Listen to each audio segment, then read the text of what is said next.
Ces critiques en 180 secondes n'ont pas qu'une vocation informative. En effet, si vous avez envie de commettre un adultère, vous pouvez prétendre être allé au cinéma, écouter une de mes critiques et répéter grosso modo ce que j'ai dit avec la fulgurance du propos. Je suis à peu près sûr que votre conjoint vous croira. Car oui, aujourd'hui, nous parlons de Alibi.com en 180 secondes. Réalisé par Philippe Lachaud et sorti le 15 février 2017, Greg tient une start-up spécialisée dans la construction d'alibis pour particuliers. Mais lorsque son futur beau-père devient son client, les ennuis commencent. Ma foi, c'est une comédie que j'ai trouvée assez réussie, assez sympathique, mais qui restera pas dans l'histoire des comédies françaises. En fait, ça se déguste bien une fois, sans déplaisir, ça fonctionne, mais c'est pas plus. La force de ce film, ce qui m'a donné envie d'aller le voir, c'est parce que c'est la même équipe que Babysitting, le premier du nom, qui était pour moi un vrai petit ovni dans le paysage comique français, dans le paysage des comédies françaises, étant donné qu'il avait réussi là où les Américains avaient foiré, c'est-à-dire il avait pris le concept de Projet X, en le transformant en quelque chose de drôle, quelque chose de bien structuré et quelque chose de pas misogyne. C'était la première fois que les Français réussissaient là où les Américains merdaient. Et ça faisait plaisir d'avoir quelque chose de nouveau, d'avoir quelque chose de drôle et d'avoir quelque chose de travaillé. En plus, je trouve que techniquement c'était assez bien parce que la caméra au point fonctionnait très bien. Alors là, la surprise est passée. C'est un peu comme Babysitting 2, qui était une redite du premier et qui du coup marchait moins bien. Là, c'est un peu le même cas, sauf qu'ils ont eu l'intelligence de ne pas faire un Babysitting 3, mais de proposer une nouvelle structure narrative autour de cette question de l'alibi. Et grosso merdo, ça marche sur le même cahier des charges, c'est-à-dire que c'est du comique de situation, beaucoup de quiproquos, et surtout énormément de références à la pop culture, et ça c'est bien vu.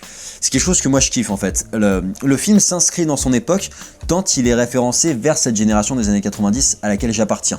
Et tant il se permet des petits à côté, des petits sketchs jouant sur telle ou telle licence, que ce soit du Star Wars, que ce soit du Assassin's Creed. C'est d'ailleurs dommage qu'ils aient pas pu bénéficier des musiques officielles ou du sound design officiel des films cités, parce que du coup la vanne marche un peu moins bien, mais ça fait quand même plaisir parce que en fait le propos transpire l'honnêteté. J'ai l'impression de voir un pote qui a fait un film et du coup il me parle à moi, et ça me fait plaisir. Et surtout, ça se différencie de ce qu'il fait dans le paysage des comédies françaises. C'est loin des comédies à papa, à la Christian Clavier et compagnie. C'est aussi loin des comédies à la Judd Apatow du côté américain. Je trouve que c'est un peu un fils spirituel des Hot Shots, en moins bien, parce que Hot Shots c'est vraiment le summum de la parodie américaine, mais que ça s'inscrit dans la même démarche de partir sur un délire.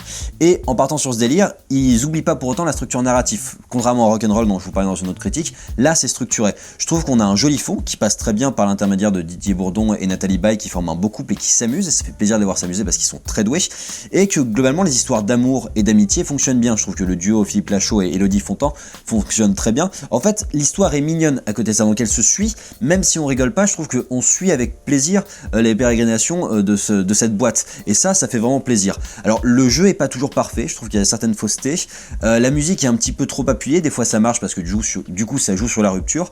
Il y a plein de petits défauts comme ça, mais étant donné que le film transpire une certaine honnêteté du propos, une certaine honnêteté de la réalisation et quelque chose d'assez novateur dans le domaine de la comédie française, et ben on l'excuse et on prend plaisir devant ces 1h30 de film qui passe ma foi fort vite. Et top.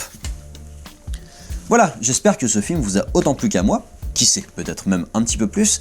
Je vous invite à liker, commenter, vous abonner, puis je vous donne rendez-vous sur la page YouTube de Directive Première pour d'autres critiques ciné en 180 secondes.